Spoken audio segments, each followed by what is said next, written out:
Hi,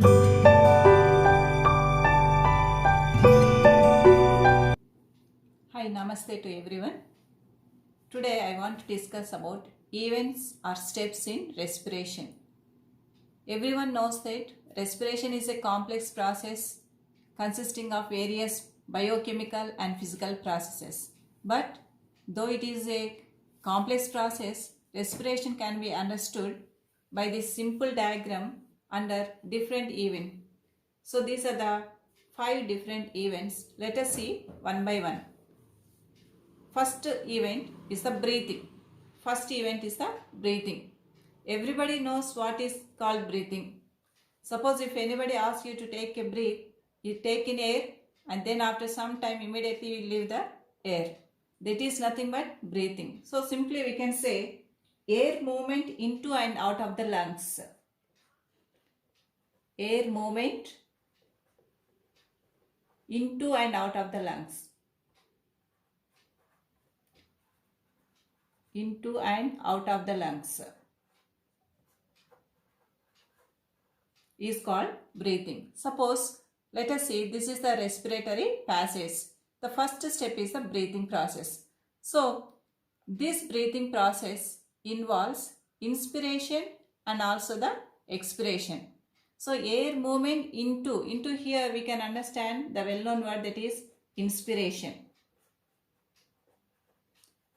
And out of the lungs, that is nothing but the expiration. So breathing is nothing but inspiration plus expiration. So during the breathing time, the air is entering into the lungs. So this is the lung portion, let us imagine. So the lungs are consisting of very large number of alveoli, which are the small chambers. So that is about the breathing. Air movement into and out of the lungs, that is inspiration and expiration, together known as the breathing process. So the oxygen is entering into the alveoli. You know that the air what we inhale, that is passing through the trachea, then enters into the bronchi and enters into the lungs. Finally, the air reaches the alveoli. So what happens in the alveoli? Already you know about that. So that is the second step, that is gaseous exchange at lung level. So exchange of gases is taking place between the alveoli and the blood. You know that lungs are supplied with a large number of blood capillaries. So pulmonary artery brings the deoxygenated blood to the lungs. So their exchange of gases takes place in the alveoli. So here we can understand, when the oxygen comes to the alveoli, the oxygen present in the blood enters into the blood present in the blood capillary, and the carbon dioxide present in the blood enters into the alveoli. So exchange of gases is taking place. So oxygen into the blood capillary and the carbon dioxide present in the blood capillary is entering into the alveoli. That is nothing but the gases exchange at lung level. So we can say gases exchange is taking place between the alveoli and blood. So exchange of exchange of gases. So what are those gases? Oxygen and carbon dioxide. These are taking place between alveoli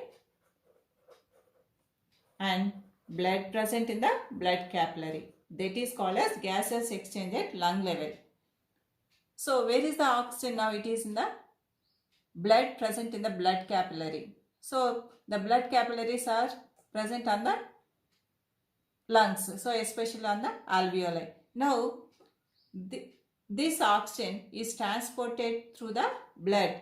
So that is the third event, that is gas transport by blood. So when the oxygen enters into the blood of the blood capillary, that blood carries this oxygen to the cells. So let us think this is the tissue which is consisting of many cells. So this oxygen is carried by the blood. So the transport of oxygen by blood is the third event. So it is transporting, blood is transporting the oxygen to the tissues or to the cells. Not only that, when the carbon dioxide is produced in the tissues during the respiration process in each and every cell, that carbon dioxide is entering into the carbon dioxide. That carbon dioxide is transported by the blood to the lungs. So like this, blood is carrying not only the oxygen but also the carbon dioxide. So when the oxygen enter into the blood capillaries, that is transported by the blood to the cells, and the carbon dioxide released from the cells during the respiration process entering into the blood and reaches the lungs. So we can understand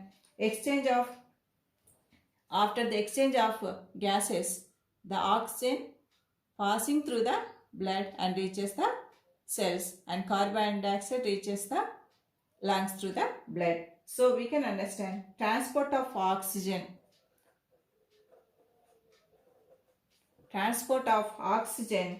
from blood to cells, and then transport of carbon dioxide from cells to lungs through blood. That is a transport of oxygen from blood to the cells and transport of carbon dioxide from cells to the lungs. That is a gas transport by blood. So we can understand especially the oxygen and carbon dioxide gases are transported from one place to other place through the blood. Next, gases exchange at tissue level. So in the third step we have seen the blood is bringing the oxygen to the cells. So here when the oxygenated blood comes to the tissue, exchange of gases takes place at tissue level. In the second event also we have seen exchange of gases, but it is at lung level between the alveoli and the blood. But here exchange of gases is taking place between the blood present in the blood vessels and between the cells. So that is the gases exchange at tissue level. So here exchange of gases is taking between blood and the cells. So exchange of oxygen from blood into cells. And also we can see when carbon dioxide is formed during the cellular respiration, it is exchanged with the blood present in the blood capillaries, and also carbon dioxide from cells into blood.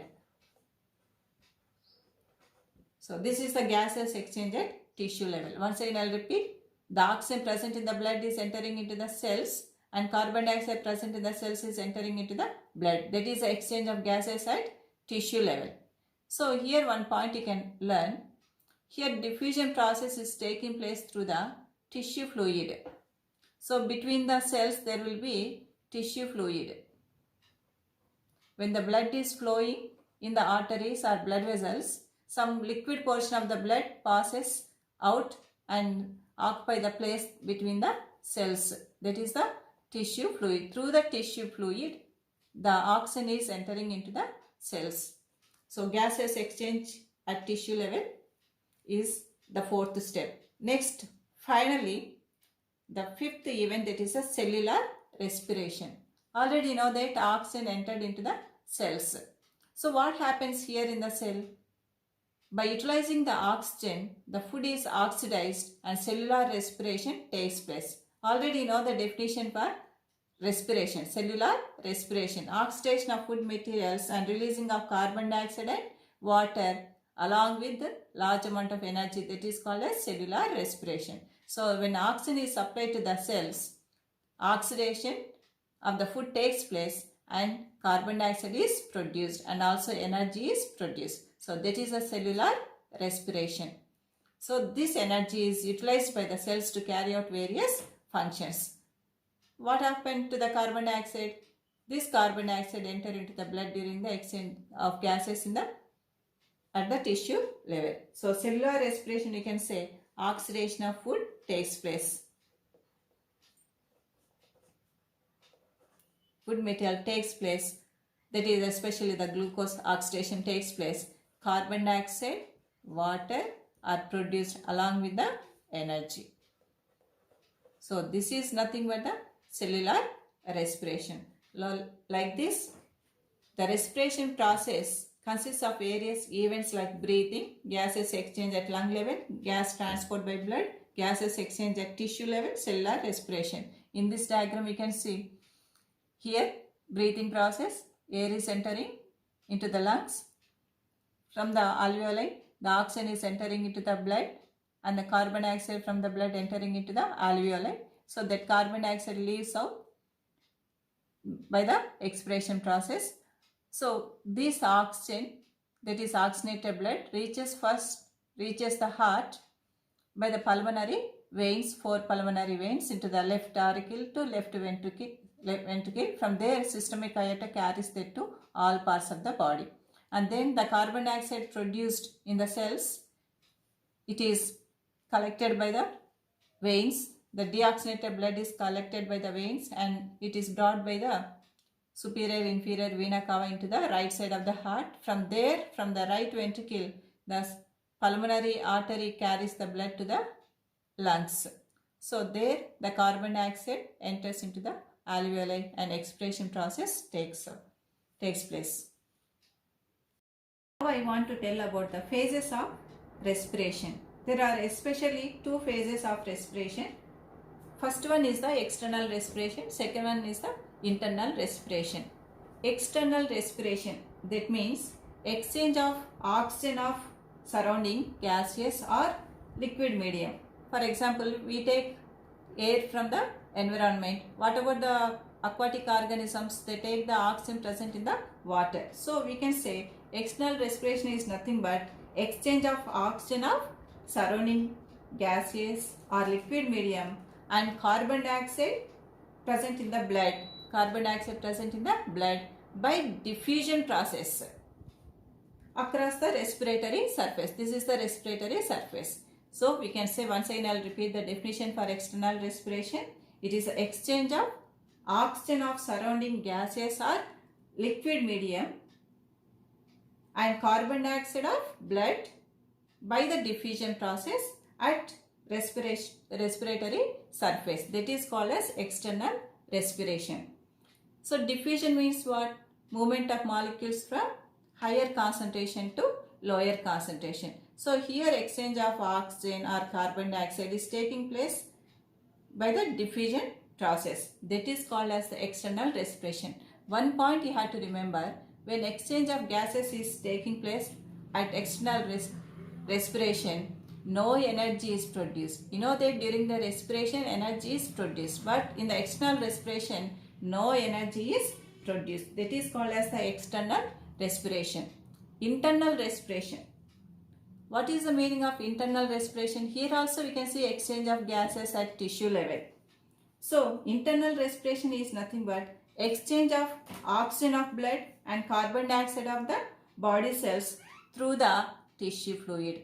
Once again I will repeat, exchange of oxygen of blood and carbon dioxide of body cells through the tissue fluid, that is called as internal respiration.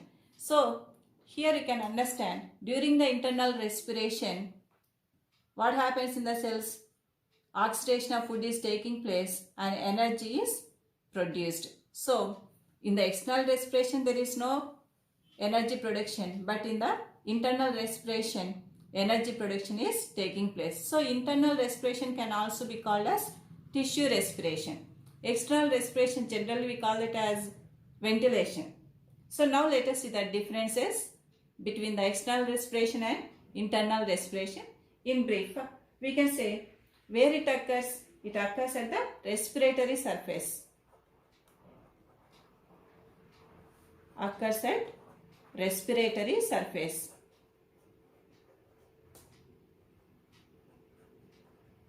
So here you can see it occurs at the respiratory surface. But internal respiration, it occurs at cellular level.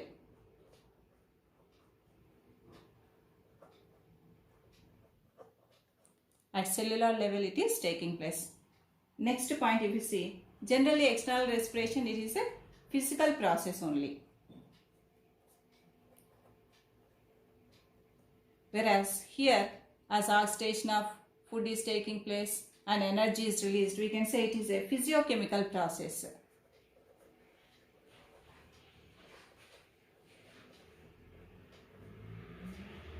Physiochemical process. And next point we can say oxygen of air or water in case of aquatic organism, oxygen of air or water and carbon dioxide of blood are the gases of exchange.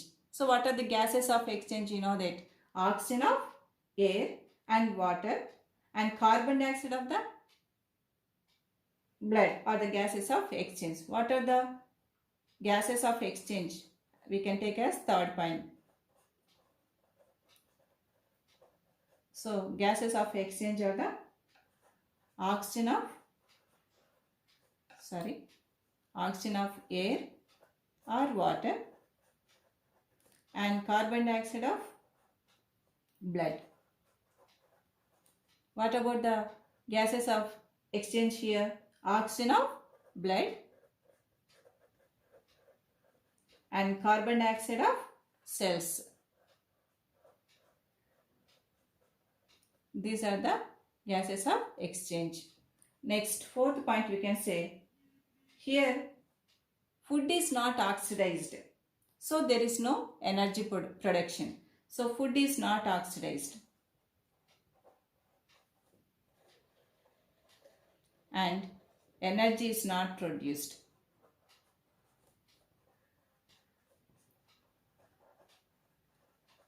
Here we can see food is oxidized. Food is oxidized and energy is produced.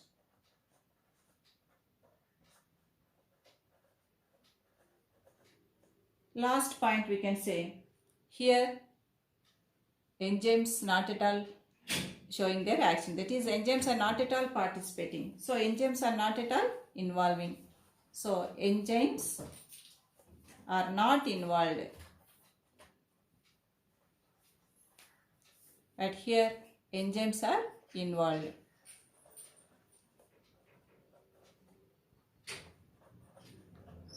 So for the oxidation of food and finally releasing of energy, many enzymes are involving. So these are the some points about the external respiration and internal respiration. For the efficient exchange of gases, the respiratory surface should have some characteristics. So the first one is the respiratory surface should have large surface area. In case of lungs, you know that number of alveoli are present. So they increase the surface area of the lungs. It must be highly vascular. Each and every alveoli is supplied with the blood capillaries. So vascular means supply with the blood vessels. Then must be thin. So alveoli wall and also the blood capillary walls are very thin. And also it must be moist. So with the alveoli or the respiratory tract or respiratory surface is moist with the water or mucus. And next, it must be permeable to the oxygen and carbon dioxide. Then only, you know that permeable membrane means which is allowing the gases such as oxygen and carbon dioxide. These are the characteristics of the respiratory surface. In the later videos, we can learn the events in detail. Thank you for watching my video.